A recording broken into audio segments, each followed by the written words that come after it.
Welcome to our Charles Schwab stock trading tutorial. Today, we'll guide you through the entire setup process and place your very first trade. Let's start by creating your Charles Schwab account. Here's a step-by-step walkthrough to help you get signed up. Now that your account is set up, let's explore the dashboard. We'll highlight the key features and tools you'll be using. To start trading, you'll need to fund your account.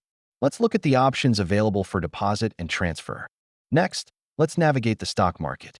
I'll show you how to find stocks to trade that align with your interests and strategy. It's time to place your first trade. We'll explain the different order types you can choose from. After your trades, it's essential to review them. Let's look at how to monitor performance and make necessary adjustments. Using research tools is key to success. I'll show you how to access market insights and analysis right from your dashboard.